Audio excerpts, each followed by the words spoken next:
Hi guys, welcome back to my channel. So for today's video, I'm going to share to you guys my last update of my pregnancy journey. It's my last trimester. Actually, it's my last month. And also, I'm going to be sharing with you guys what's in my hospital bag because my due date is around the corner. So, yeah.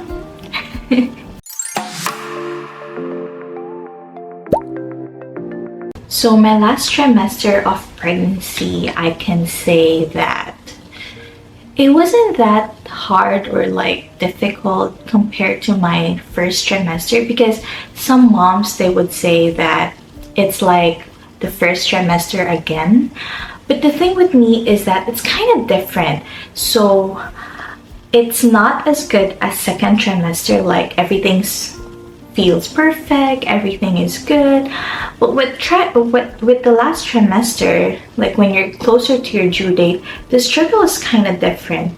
The reason I say this is because I don't get nausea or vomiting unlike the first trimester, but I do have severe headache once in a while, and I think it's because of dehydration. Even if I drink a lot of water, I peed a lot. That's the thing. What else? And I think one of the biggest symptoms that I had during my last trimester was the heartburn or the acid reflux. I didn't have that one. I think, if I'm remembering it correctly, I didn't have it during my first and second trimester, but comes in third trimester, gosh, I literally couldn't sleep at all just because of the acid reflux and the heartburn. So if you know me, I don't like taking medications. Even if I know that it's safe for pregnancy, I don't want to. But this third trimester, I took one Tylenol, or it was, I think, a Biogesic from the Philippines, because I still have one here because I had severe headache. And then there was another night that I took Tums for acid reflux, and it helps me a lot.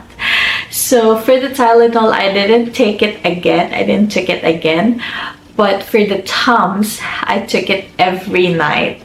The doctor said I can take up to 4 times a day, but I would only take it maximum of 2 times a day. So, and then nothing much for third trimester. It's just that you are in a waiting period of when are you gonna go into labor, when are you gonna give birth, and people around you keep asking, and sometimes it's so annoying. It's so annoying because it's not me who is deciding when I'm gonna give birth or whatever, but it's the baby. You know, it's whenever the baby's ready. I know the baby's ready, but then she still doesn't want to come out. She's still cozy in my belly. I've tried so many things during my last trimester, like anything that induces labor naturally, like drinking raspberry leaf tea with pineapples in it. And then I also tried curb walking. I also did all those exercises that were recommended on TikTok. I did a lot. I tried so many things to induce naturally. The reason is at the time of 36 weeks, I was so tired, and I feel like that my baby's about to come out, like anytime 37 to 38 weeks. So that's why I started my maternity leave a bit earlier. Because of that, I have a lot of muscle cramps, and then not muscle cramps, but like abdominal cramps. It's not a contraction, but maybe it was a Braxton Hicks. At that time, I was thinking it was Braxton Hicks, and my workplace is 40 minutes away from here, and I have to take the bus every single day because I work Monday to Friday, right? So I asked if I can start my maternity leave a bit earlier. So I was approved with that. So I stayed home starting at 37 weeks. I did all the preparations. I cleaned the house. I prepared my hospital bag. My hospital bag is ready, I think, since 36 weeks. So yeah, and then I did all the exercises. So yeah, because I thought I'm gonna give birth around 37 weeks. But during that time, the 37 weeks, maybe because I'm staying home, I was at rest. So I stopped feeling the abdominal cramps. I feel okay. Maybe I just need a little rest because I've been working so hard since the start of my pregnancy. I didn't stop working. So yeah, maybe I just needed some rest to recover and prepare my body to give birth, right? And then today, I'm not sure if I mentioned it, but I don't think so. I'm 38 weeks and 4 days and still nothing. I had my appointment last Monday, 38 weeks and 1 day, and the doctor checked my cervix and it's still closed. So she wasn't able to do a membrane sweep to speed up the labor because my cervix were closed. So yeah, I know that labor is not yet around the corner because yeah, my cervix is closed. And then up until today, I'm 38 and 4 days, still no signs of labor. I would say I could feel a lot of pressure in my pelvic area, like my cervix area, my uterus area, whatever. I can feel something down there, but it's not consistent. There's no pattern or anything like that. So I don't see it like a contraction or a true labor. So up until today, I don't feel anything, but yeah, I'm still trying to do my daily steps. I do walk every single day, and then I do the exercises. I still drink the tea, but other than that, I try to give myself all the rest, all the sleep that I can get right now, because everyone is saying that, hey, try your best to sleep as much as you can before you give birth, because when you give birth, you won't have enough sleep. So I'm also doing that. I feel like my body needs to relax more and to calm down so I can give birth peacefully. So yeah, that's that. My next appointment with my OB would be on Tuesday. That would be my 39-week and 2-day appointment. I'm supposed to be back on a Monday, but Monday is a holiday here because it's Victoria Day, was it? Yeah, I think so. And then, so I'm coming back on a Tuesday, which I'm gonna be 39 weeks and 2 days. So just few days, it would be my due date. And during my last appointment, the doctor also mentioned that, the doctor also asked me if I'm interested with induction. Do you want me to schedule you a C-section or an induction? I said no. So I'm okay to wait because I've been seeing a lot of induction stories, and C-section is literally not an option for me just because the recovery would take time, and I don't know, like I'm just not ready. My body's not ready for C-section. And because my baby's not in a breech position, my baby has been heads down or cephalic position ever since week 28, I guess. So yeah, there's no reason for me to be on a C-section, cesarean birth. But for the induction, because I'm almost due, usually the doctors here in Canada, they schedule induction if the mom's still not going into labor within the 39 weeks.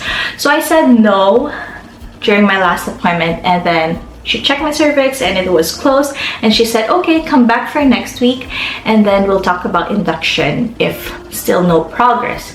So I'm hoping that at some point next appointment my cervix kind of like open up so she can do the membrane sweep, and then it will speed up the labor.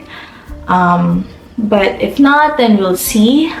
I'm not super closing my options about induction, but if that's necessary, if that's what's medically advisable or whatever that is recommended for me and my baby, that would make me safe and the baby as well, then I'm okay.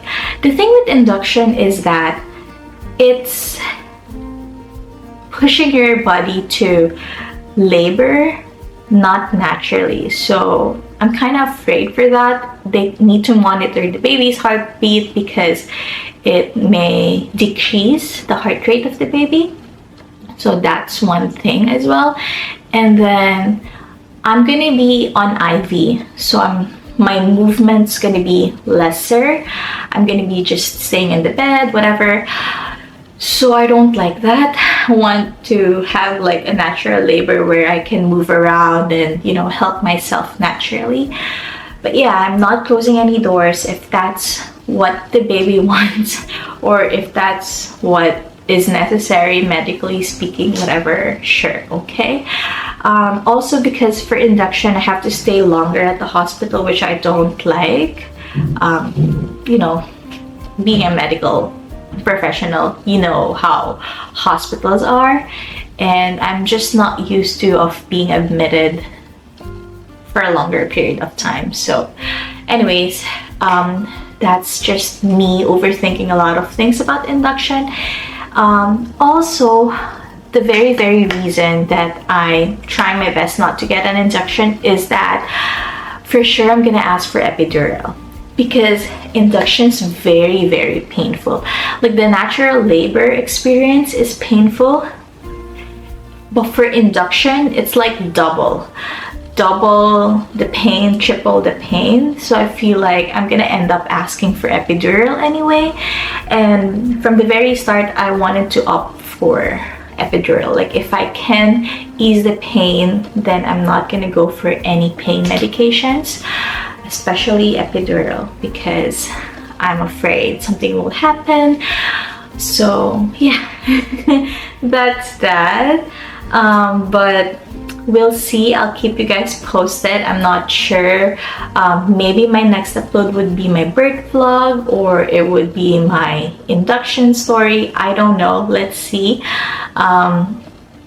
But yeah, I try my best to do a birth vlog because I love watching videos like this, sharing their birth vlog, maybe positive or a negative birth vlog stories, and yeah, I really enjoyed it. Anyways, I've been talking for so long already. I'm so sorry, but yeah, let's get into my hospital bag. So I only have this one luggage.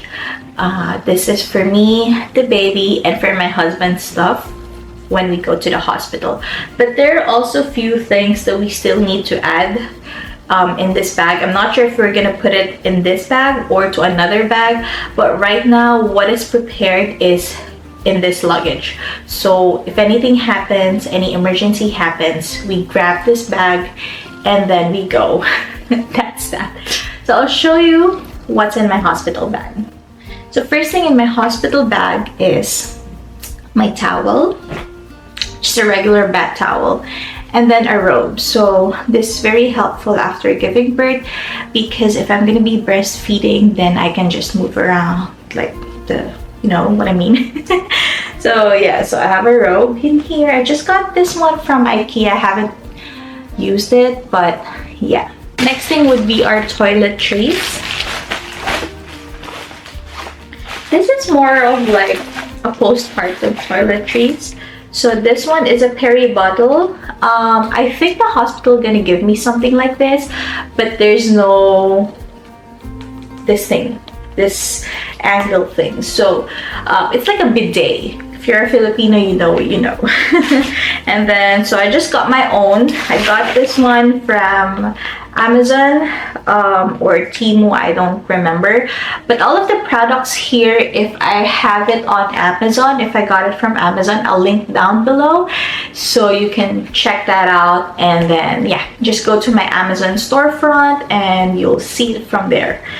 So next one would be some nipple pads. This one is a cloth one. This is the reusable one, so I can just wash it and reuse it for the next time. I didn't bought the disposable one just because it's not like cost friendly. So I just gonna be using this cotton one, more comfortable and more sustainable, just because I can just reuse it, wash it, whatever. And also I have this nipple this is like a silverette, that's what you call them, like the silverettes.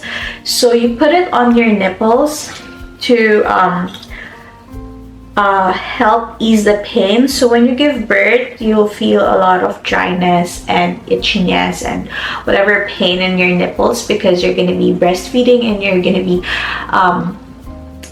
producing milk. So this one, they say, most of the moms out there, they say silverettes are very helpful for the healing process of your nipples. So I don't know how it works, they don't know how it works, but it's just magically works. Does that make sense? Whatever. So I have it in here. And then I also have my lotion, my face wash, my deodorant, have this perineal spray. So perineal spray is you use to spray on your bottom to help ease the pain, and it's like a numbing thing as well, because when you give birth, like especially if you're in a normal delivery, you're gonna feel a lot of pain down there and so much bleeding. So this one helps in your healing process. I didn't even know in the Philippines if we have this, or if the mom even used this one. But because I'm here in Canada and I've seen a lot of Canadian and US videos, like moms, whatever, they recommend this, so okay, might as well get it. And then another postpartum is this perineal healing foam. Same thing, it helps like cooling effect down there. So yeah. And then just have my toothpaste and my toothbrush for me and my husband, new. And then just have my sanitizer. And I think this one is a body wash. I just put it in a refill pack and for my eyebrows. That's the only thing for my toiletries. Next bag would be this one is like for the baby as well, but it's kind of like just the extra stuff. So we have like the muslin cloths, and then what else? I think I have extra bibs and extra clothing. So you wouldn't know, right? For newborns, you need to keep changing them because they'll spit up, whatever, have accidents with poop, whatever. So at least you have extra clothes. But I also have another set of clothes for her. I'll show you in a while. So I only have 2 bags here. This one's for the baby and this one's for me and my husband. So let's go on to the baby stuff first. I already packed this bag by like per set, so it's easier.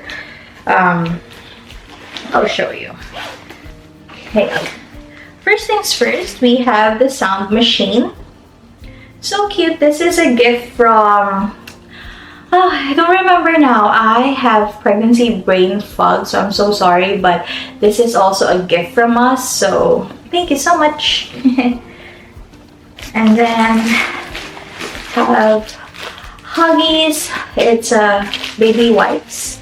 This one, we got it for free actually. When you sign up to Huggies, they'll give you like free newborn diapers, like a 24-pack diapers, newborn diapers. So if you're pregnant and your due date is around the corner, I'll link down below and you can sign up. And this is only for Canada. I'm not sure if there's a US link, but I'll link down below the one for Canada that I just signed up, and I received, I think, a total of 3 or 4 boxes of Huggies because I signed up twice, like 2 emails, and then my husband signed up once, so we got 3 Huggies box. So it comes with a wipes and a diaper. So this one I'm gonna be bringing at the hospital. This one is Aquaphor diaper rash cream. This is a well recommended brand, Aquaphor. Even for adults, we have like the healing ointment, and it's very helpful for anything like scratches, any like wounds, whatever.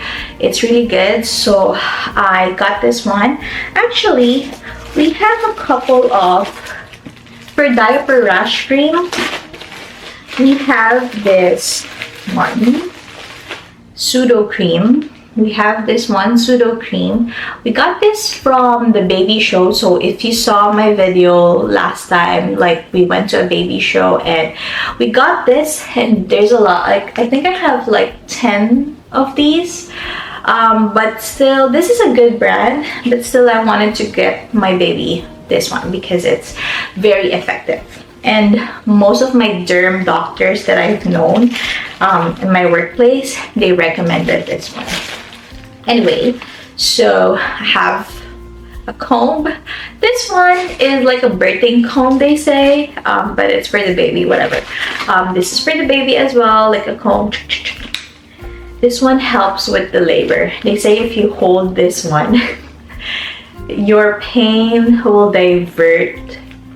Your pain focus will divert here because you're kind of like holding it tightly, and it's, I don't know, whatever.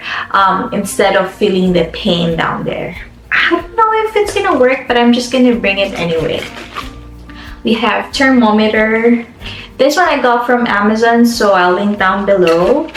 This one is a pacifier. I'm not planning to give my baby a pacifier just because it's not really good with the teeth development, and also babies like newborns, they suck because they wanted to get milk, they wanted to breastfeed.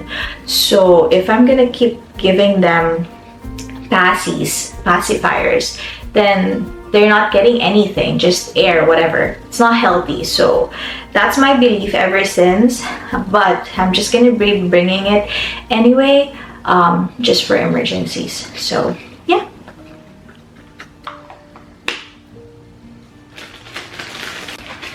And then I also have this one.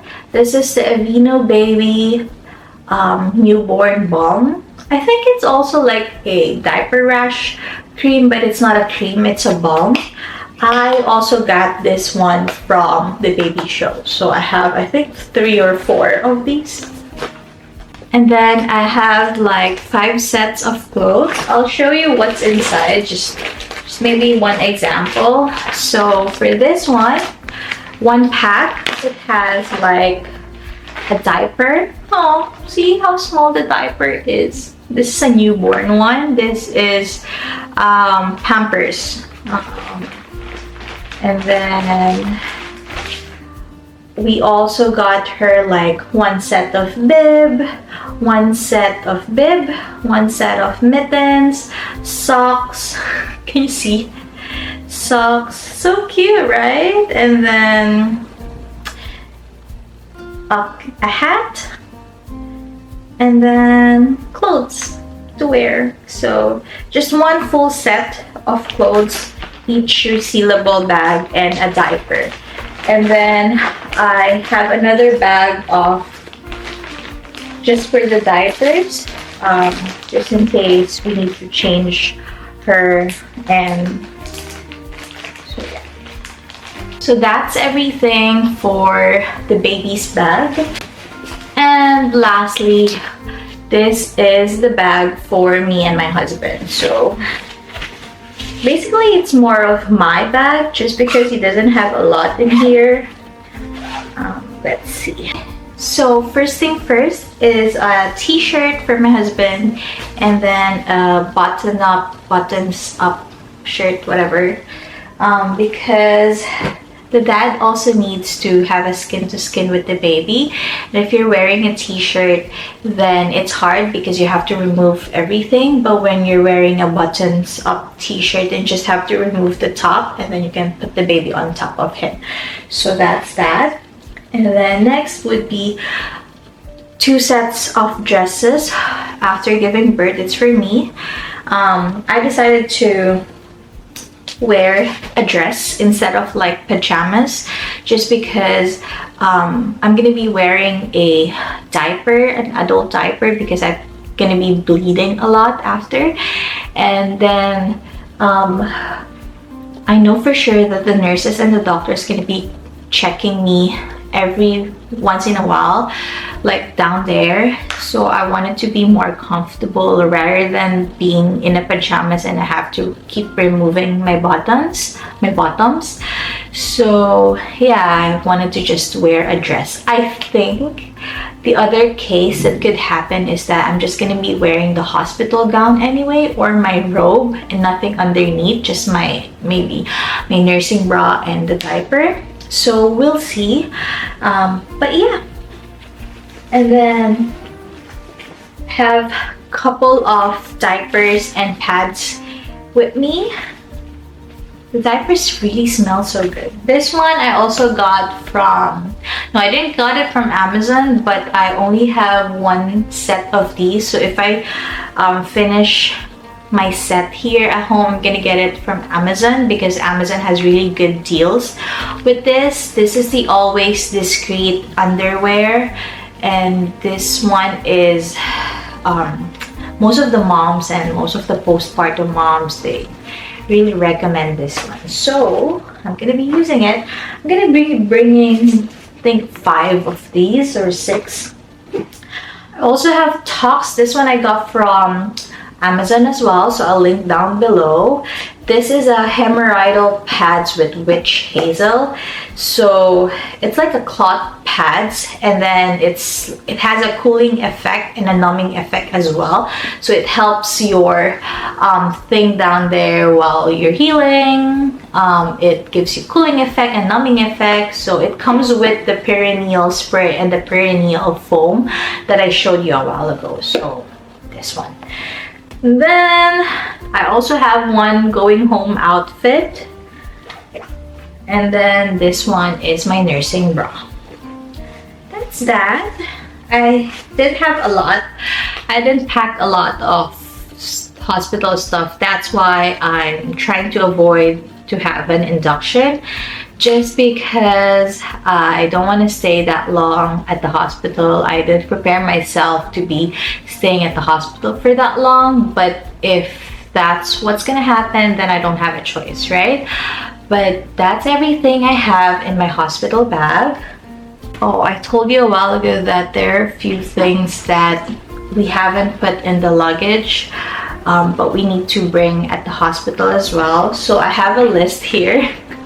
Just because, you know, when there's an emergency, or like if I'm already in active labor, maybe I am not in the right state of mind, so I can't think clearly. So I literally list all the things that we really need to prepare before heading out. We also have this one. We have to bring this one. It's the welcome board. Also on my list, we need to bring some water bottles as snacks, phone chargers. Phone chargers, I cannot pack it right now just because we're still using it and I don't have extra phone chargers. So that's that. And I also need to bring this camera, my camera G7X, this tripod that I'm using right now, and make sure it's charged, like all the batteries are charged. I think there's like a question mark here with pillows and blanket, just because I'm not sure, because my husband doesn't want to keep bringing a lot of things. But I've seen a lot of like labor videos that it's best to have your own comfy pillow and comfy blankets at the hospital, just so you're familiar of the scent, the smell, the touch, whatever, and it helps you labor peacefully, if you know what I mean. I don't know, but yeah, I'm not sure if I'm gonna be bringing a pillow and a comfy blanket. Also, my worry about this is that if I bring my comfy blanket at the hospital, and what if there's a blood in it, blood stains? I don't think I'm okay with that, and I'm gonna be remembering that every time I'm using it here at home. So there's still a question mark if I'm gonna be bringing it or not, so we'll see. Next thing, very important, the car seat. Car seat, you've seen it on our last video, and then it's actually ready. The adapter is connected to the car. It's in the car already, but the actual car seat's still here in our living room. But he's just gonna grab it and then bring it to the car. So yeah, car seat's very important. Again, here in Canada, they won't discharge you at the hospital without a car seat. And yeah, health card, we need to bring our OHIP card. I have my health cards and all my cards in one bag already, so just bring it. I just don't want it to be put in the luggage already, just because I'm still here and sometimes I still need it for my my OB appointment. So I just put it in here, and then I put other essentials which I don't know at that time.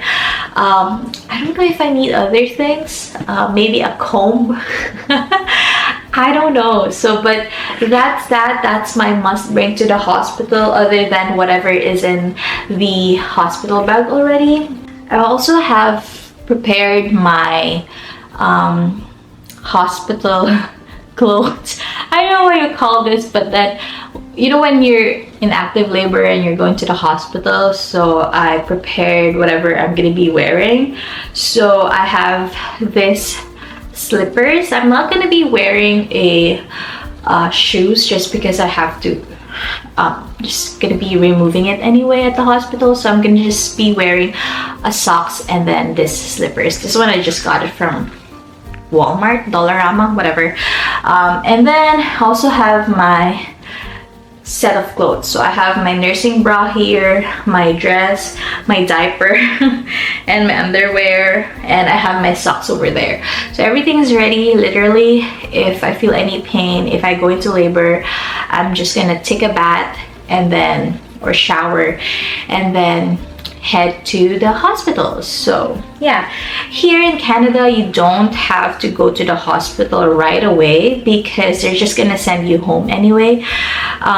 So my thing is, if I have contractions, like very close contractions, then I really have to go to the hospital. But if my contractions are like an hour apart, then I should be staying home for a while, because it would be best to have the labor process here at home, because it's more comfortable than at the hospital. Because I'm thinking, if I'm going to be experiencing the whole thing, the labor thing at the hospital, all the pain, I'm going to be tempted to get the epidural. That's for sure, because the environment says so, like I have the access. But if I'm going to be staying here at home as much as I can, then the chances of getting epidural is very low. I think we're gonna be driving to the hospital if I feel like I'm almost ready to push, so it saves us time and, you know, less time at the hospital, and we'll see. That's how I prepare my body, that's how I prepare my mind. And yeah, the hospital is very close to us, like 10 to 15 minute drive. It's just that we have to be in a lot of stoplights if we're not taking the highway anyway. But we're very close to the hospital. So and my husband's still working actually up until this moment. He badly wanted to take some time off already, wanted me to give birth already so he can take time off. But yeah, he's still working. So just in case I feel something, I would just text him. He's very close here. His workplace, I think, just 10 to 15 minutes away as well. So not too bad. So yeah, I'm hoping to upload this before I give birth, and then I'll keep you guys posted. Thank you so much for watching, and I'll see you next time. Bye!